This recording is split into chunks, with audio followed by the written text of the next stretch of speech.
Howdy, all you delicious people. I'm here today to view Orphan First Kill. Gotta say, for this film, the kills are much more brutal, and there are more of them, which I thought was kind of interesting about this film. But also, when looking at this film, also, we have a 25-year-old girl who's trying to play a 16-year-old girl. And you have a number of doubles, and you have a number of things where you're, like, trying to make this girl look young, because how long can you really have a shelf life with a girl who's trying to look much younger so she can consistently try to do these films? Even so, like, this movie is a prequel to the original Orphan film, so yeah. Good luck trying to go on and continue to build up a franchise with a character that is getting far much more older than the age that she's playing in this film. But anyways, so for this movie, like, the Orphan gives us a ton of backstory of this character that it now feels forced that this story has to use all of that stuff. And you would think that the writing of this movie would be like the easiest thing in the world. And for the writing, it seems to have gone to be so easy that they didn't put anything interesting enough into this film. It just comes off as very bland and very vanilla compared to the original Orphan film. So, yeah, this movie for me, like, just is not good. It's, like, it's almost, like, I would say it's very bad. So I would definitely tell people to not go into theaters and watch this film. I went on and saw this via bootleg variation of this movie, so I watched it for absolutely free. I'm going to let everybody know where you can go and say that you can see this movie if you want to see it regardless, to see what I'm talking about. For this movie, about 55 minutes to an hour in, it actually does pick up and get really interesting, but by then, like, the ship has already sailed. To me, like, if my interest via 54 minutes in was 0, like, it goes from a 0 to maybe a 3 or a 4. And by then, like this movie just kind of comes off to me as like a Home Alone kind of movie, where it's just kind of like, well, wait till Macaulay Culkin is going and using all these tricks to go after the wet bandits. Just wait for that part. Just wait till it picks up. Like, it feels kind of Home Alone-ish to me, where it's like, wait for the interesting part, because eventually it'll get there. So yeah, like, that's how Orphan First Kill seems to me, is it's just like a very just bad film. Nowhere as good as the other Orphan film. Like, it tries to have little bits and pieces that feel similar to the other Orphan movie, but nowhere near as good. Just not. It just can't. Really, with the way this is set up, it can't work. So with that said, let's go and work on the spoiler variation of this and let you know what this movie is about. So if you want to go on and not have to go out of your way to see this in theaters and see a bootleg variation of this movie that isn't quite as good, but neither is this movie, so it's fine. Eventually, if you just want to see where this movie eventually goes within the hour of it, then go ahead and see it in theaters. If you just want to just think that I'm completely telling you something nowhere near close to what this movie really is, then by golly, go ahead and check it out in theaters and waste your money. This movie needs to have been thrown on some app somewhere and eventually be watched by a bunch of people. and eventually realize how not good this was. Um, so yeah, I think it's about that time. So there are a number of apps that I've used over a long stretch of time here, and there also is in the Google Play Store. There are certain apps where you can eventually find as you're sifting through the Google Play Store that are kind of like the apps that I'm mentioning to you now. So you can possibly go on and go through a Google Store and search long enough to go and find an app that can easily see all of these things. So go ahead and do that. I would recommend that first. But anyways, you can go onto a Google search and search the word C Movies app, so letter C. You'll go on and find that the C Movies is to just be a gateway thing to eventually get you to an app called Yes Movies, because eventually you go into C Movies app to eventually find that it's being updated, and the latest thing is Yes Movies app. You can also go on to Fox HD Movies through a Google search. The logo will say Fox HD Movies, but the title will say something different. It'll say Play 1080p HD Movies. And so hopefully you'll be able to find any number of these apps and eventually be able to see a number of things for absolutely free. I recommend every single one of these apps to kind of collectively have them together, because really that is to be the massive benefit of being able to see whatever whenever you'd like to.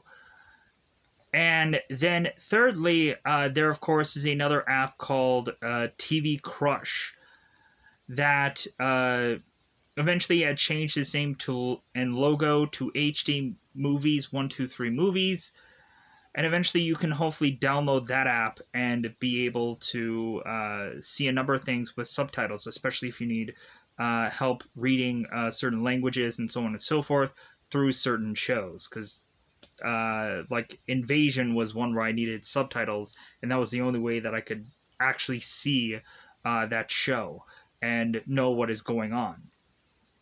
But anyways, you can also go into a Google Play Store and hopefully search an app called 123 Movies. Not quite sure if that's still on Google Play Store, but maybe you can find that, download it, and be able to get into that app also. It's kind of the same thing, because it has the same kind of format. It's just named and titled something different. So, with that said, I think it's about that time to just go into that double five time territory. It's about that time to go on into spoiler time. Spoiler time. It's about that time to spoil this movie. I almost forgot for a second how the spoiler time would go, because it's probably been a while since I've really used it, and so I'm still getting re-familiar with doing all the hand signals and whatever. So, getting reacquainted with all of this stuff again to go on and remember all of it, because it's been a while since I've spitted it all out. So, spitted it? Spitted it. So let's go on. So, in the very early part of this movie, we have a woman who is to be named Anna, who is to be this art therapist making her way to this mental hospital called the CERN or CER Institute. I think it's CERN Institute. Yeah, I think that's how it's pronounced. So we have Anna, who is to be the new hire, that is to be this new art therapist, and when Anna goes into this mental hospital to talk to Dr. Novotny, we have Anna who's talking to this guy and is to eventually set up that there is to be one patient, I believe, named Lena, who is to be the most dangerous patient that they have here. And so Anna goes on to eventually be in this mental hospital, and it seems that there is a break-in or a breakout of sorts by one of the patients, and we end up having this one girl who I believe is named Ibby. I think is her name. It's something like that. And so this girl seems to be very aggressive, and she's going on and attacking people, and eventually it seems that Lena is going to go on and use Ibby to kind of help her here. So we have Anna, who's to be told by this doctor, Novotny, to stay in this one room and she will be safe. And so Anna goes into this painting room to eventually meet this girl named Lena, who we know as Essler. And Lena, of course, is talking to Anna is to have this, I think, this marker in her hand.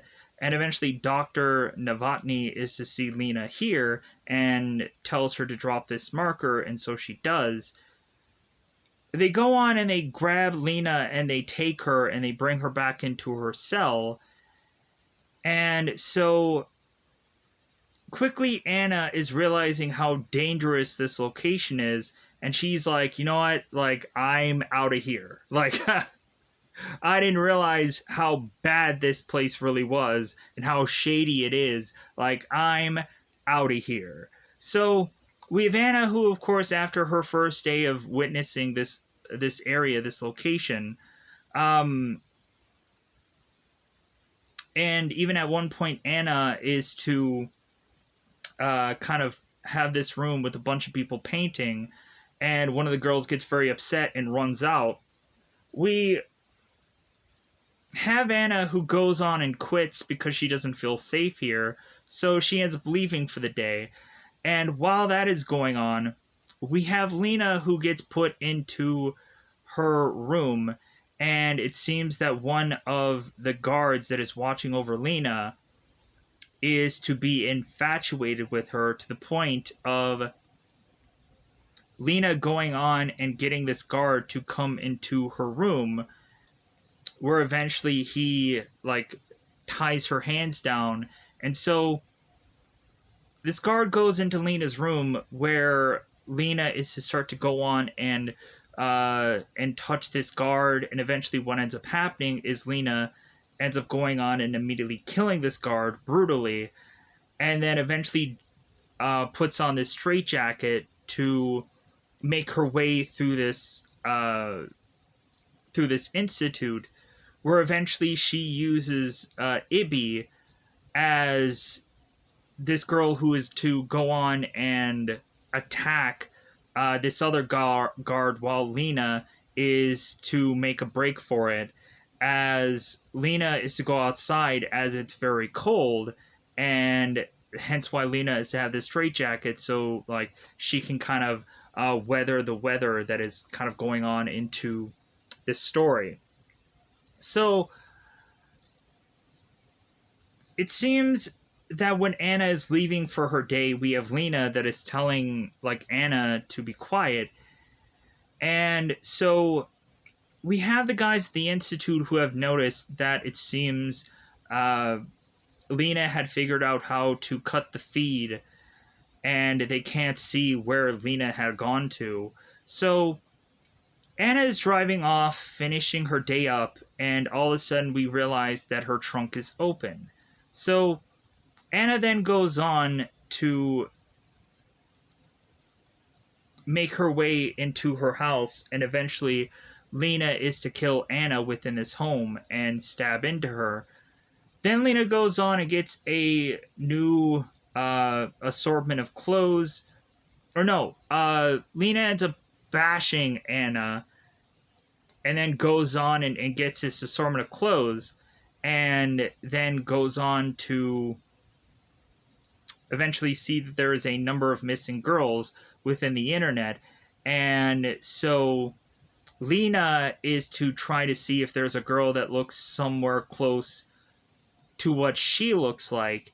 And so Lena then decides that she's going to be a girl named Essler, and is to eventually go on into this playground somewhere and eventually be found by this police officer, because I guess this girl who is actually Essler had been missing for 4 years, supposedly.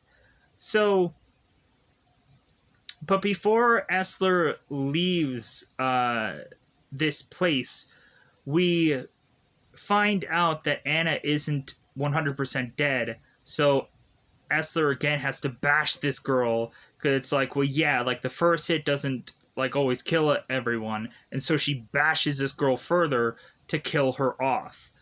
So Essler goes into this playground to be found by this police officer. So this girl is to say that she is Essler, even though there is no real like DNA that they immediately match her to say like, oh yeah, this is the girl. Like all she has to do is just look similar enough and have the name, and that's all she really needs. So we have Trisha and we have Alan who pick up Essler, and they immediately realize that Essler is to now have this accent, and they're like, okay, why does she have an accent now? Because she never had one before. And so we immediately have Trisha that is to take Essler to this therapist to just kind of see like if she really needs this therapist, and like is to have some real trauma for her being gone for 4 years. I don't think in the film, I don't remember them ever explaining like why she was gone for that long stretch of time. But we also have this detective Donnan who is consistently following Essler and taking pictures of her, and eventually going on to try to find a fingerprint of Essler to try and see if Essler is really Essler. But we'll get to that here in a moment. That's when like things start to shift in this film once we get past the hour of things. So we have Essler that goes on and talks to this therapist and is talking to this bird and ends up mistaking the bird. And so Essler goes on to get out of the room so that way Trisha and this therapist could talk. And we have Essler that is to see in this other room that Essler can somehow hear the conversation between the two of these women and find out that the therapist and Trisha find it strange that this girl isn't who she was before, and that there is some things that are obviously different about her. So we have Essler that is seeing this kid poking his head into this door, and so Essler is to use this kid to her advantage to eventually say that this kid had ripped her dress so that way she could scream and have Trisha and the therapist leave, and eventually not have them quite yet do another therapy session. But eventually we push on to need the therapist again to have another appointment so they can have like a family appointment, so to kind of see what jogs in Essler's memory, which of course will be nothing because she of course is to not be the right girl.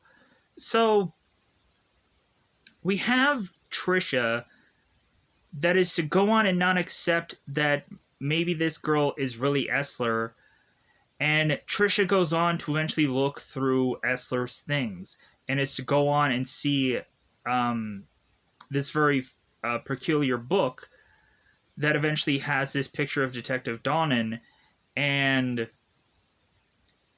is to also have this picture of Trisha and Alan where Trisha's photo is to be scratched out. We also have Trisha who's to realize in this book that there is to be this marker that is to say that Essler had gotten this book from the Institute.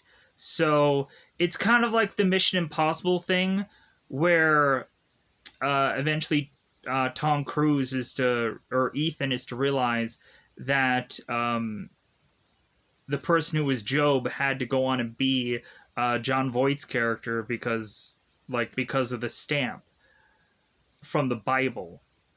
So, spoilers for anybody that hasn't seen Mission Impossible in forever. Like, go ahead and check it out now. I don't think that ruins the whole entire movie. It is what it is. But anyways, so Trisha is to start to figure out that Essler may not be Essler, and so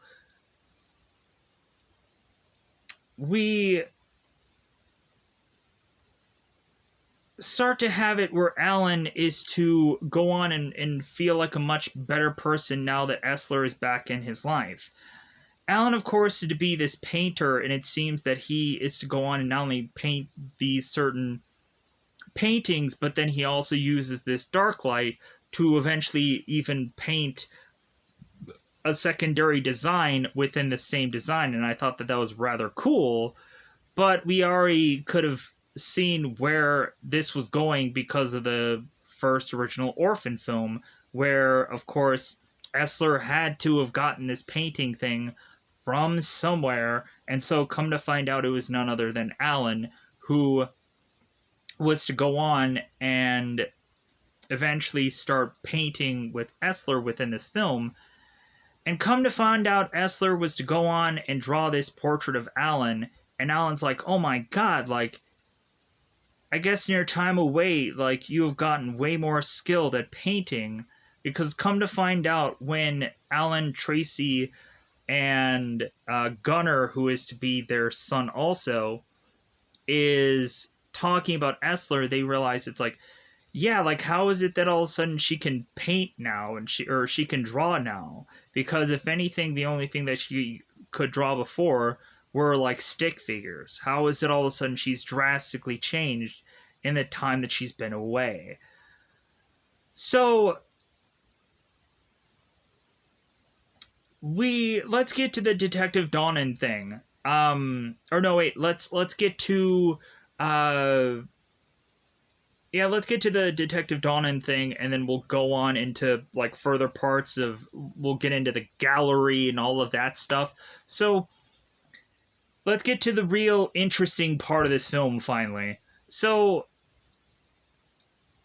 we go on to have Detective Donnan, who eventually is to make his way into uh, Trisha and Alan and Esther's home and Gunnar's home, and is to eventually go on and mention to them that at some point soon there needs to be another therapy session that's like the whole families to get together. So, but the detective is also to say to Essler that like, it's great to finally have you home, so on and so forth. And so Detective Donnan eventually is to find an item of Essler and is to take her fingerprint. And so Donnan then goes on to figure out that the fingerprint of Essler and Lena, of course, or Lena don't match. So he's like, okay, so who is this girl? Who the heck are you? So we all of a sudden at this point have both Essler and Trisha who are wanting to go after Detective Donnan because they have suspicions about them anyways. And so when Esther is to go on and kill Detective Donnan by stabbing into him, I think it looks like with this ice pick, it eventually seems that when this guy all of a sudden dies and then gets back up because he's not completely dead, we then have Trisha come in there, and she goes on to shoot up Detective Donnan.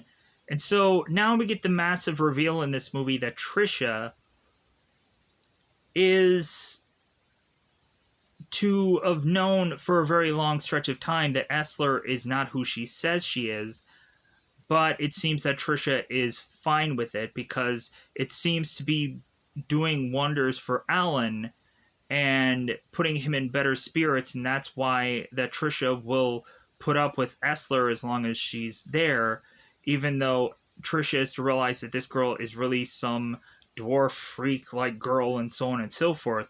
And when eventually Trisha is to confirm all this, we then turn around and have Gunnar, who is starting to call his supposed sister this freak also.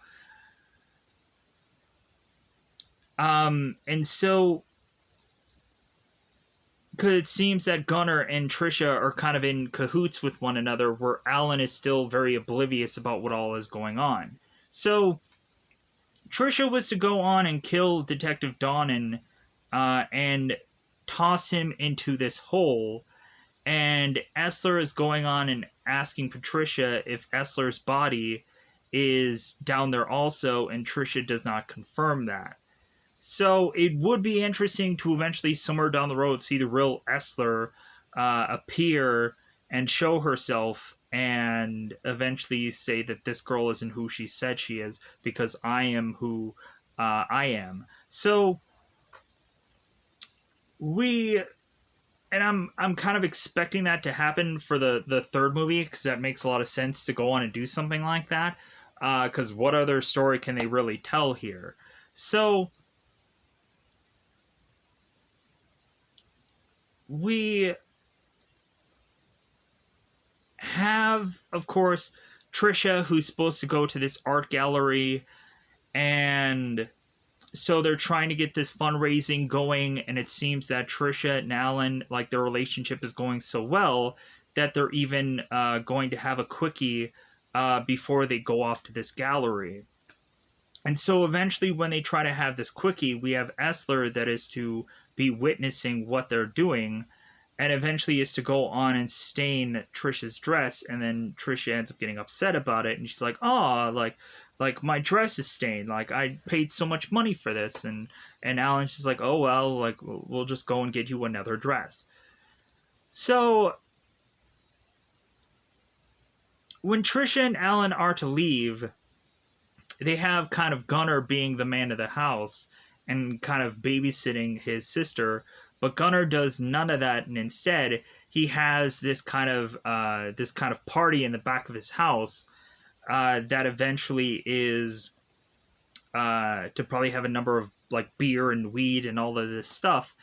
And so Detective Donnan is, when he was still alive, was to make his way into this house to eventually be asking for Gunnar's parents, and Gunnar's like, "Oh no, like, my parents aren't here," so on and so forth. And so Gunnar then is to tell Donnan, it's like, "Well, hey, like, you won't tell my parents that I had this party, right?" And Donnan's like, "No, that's fine. It's like, it's youth, and, like, go on and do this." So Donnan peels out, and so Gunnar goes back to having fun with his friends, and eventually Essler is to go on and eventually start to be very upset and very rude to her brother, because of course we have, when Essler was to first have the parents leave for the night, we had Essler that was asking Gunnar, it's like, "Well, hey, what are we going to do together?" And Gunnar's like, "Nothing." Like, "I'm not going to do anything with you."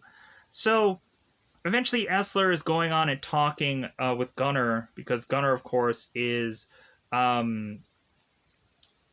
to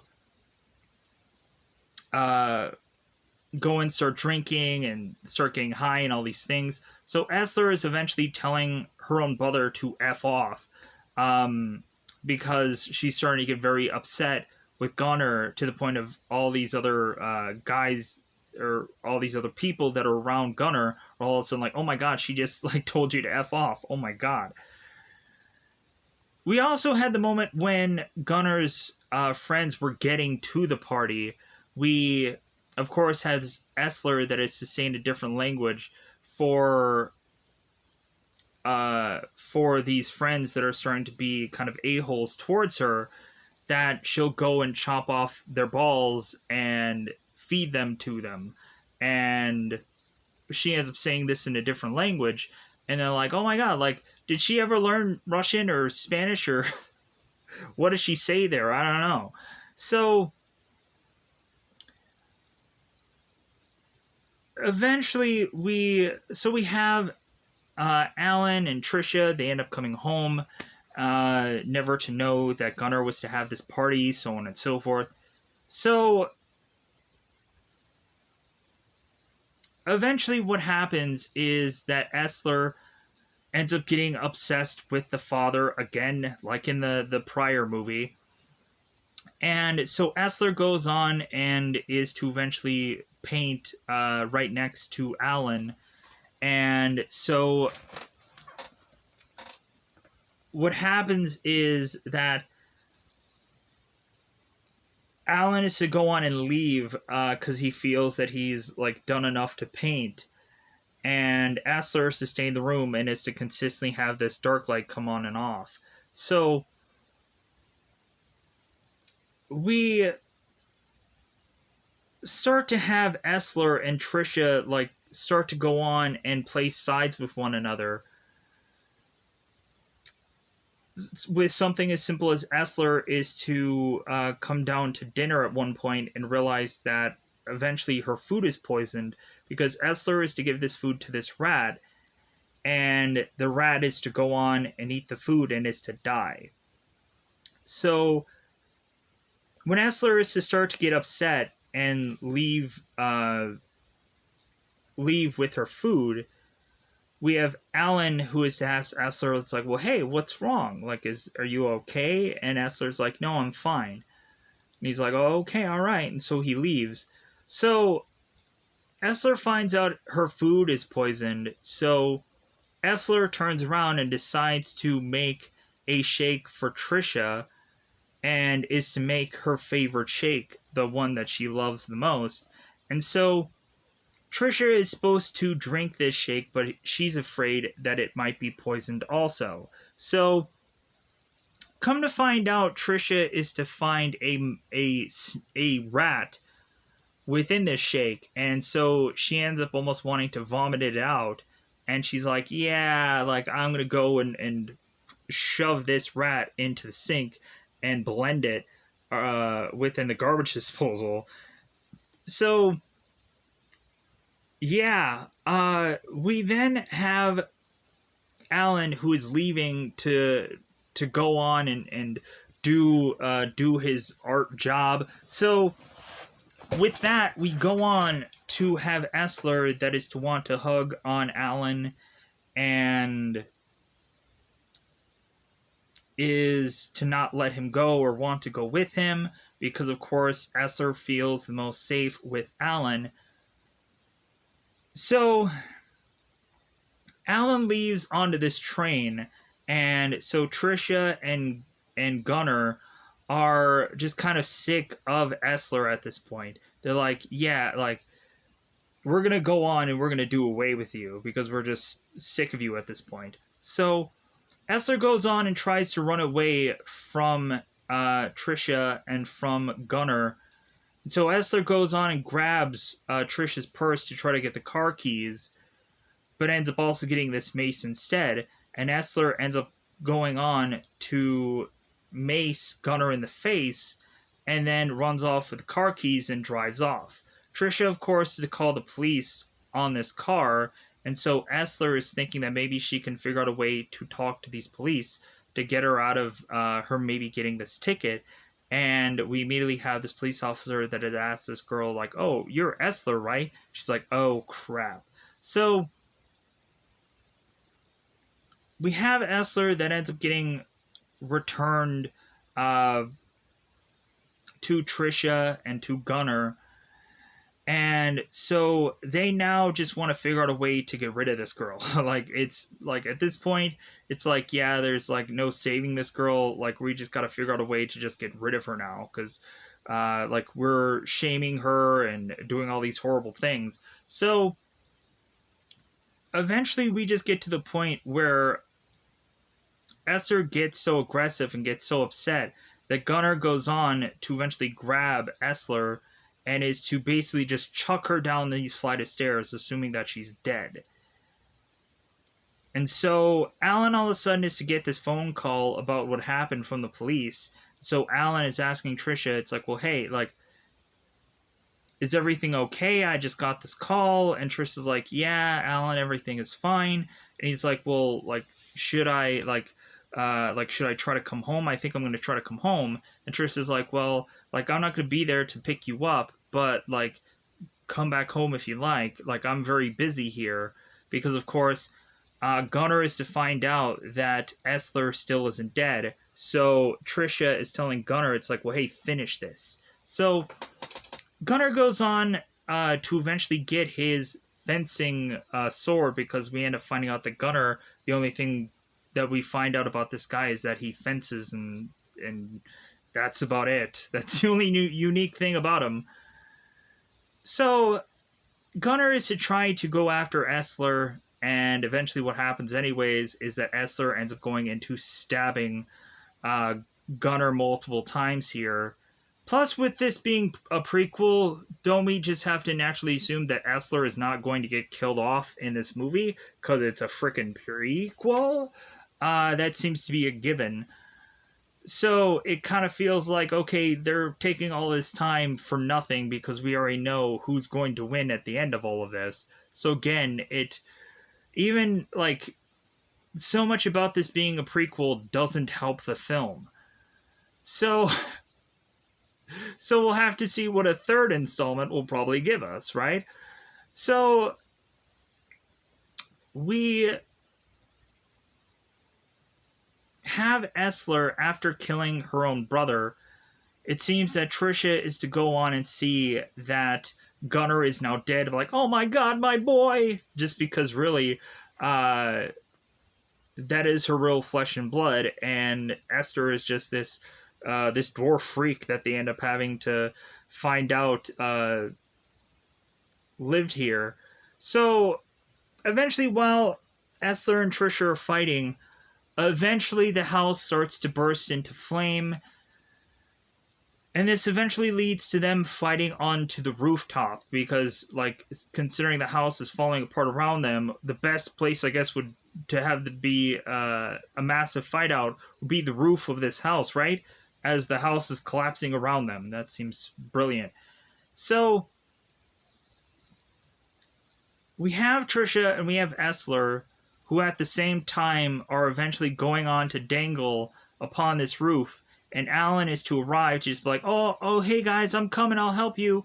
So Essler goes on to just be hanging with Trisha, and so Alan comes to the roof and is to like not be sure who to really grab to, and Trisha is saying, "Oh, I'm slipping, and so Alan goes on to grab Essler because she's the younger out of the two of them, and it seems to be the right move. And Trisha is telling Alan that Essler is to be like not the real Essler, that she's just some dwarf girl that isn't their daughter. And Alan like really didn't quite understand what Trisha meant. So Trisha ends up slipping and falling to her death, smacking onto the ground. I'm sure with her head busted open and whatever to be killed off here. So now we have Alan, who is to take Essler, and we have a moment where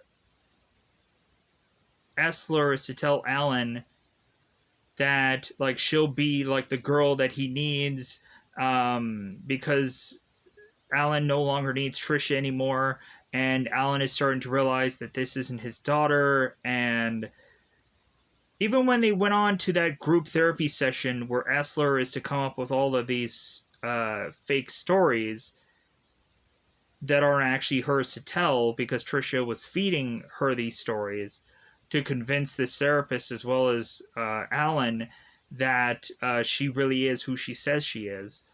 But so Essler is to tell Alan that she'll be whatever he needs, and Alan's like, no, I can't go on and do this.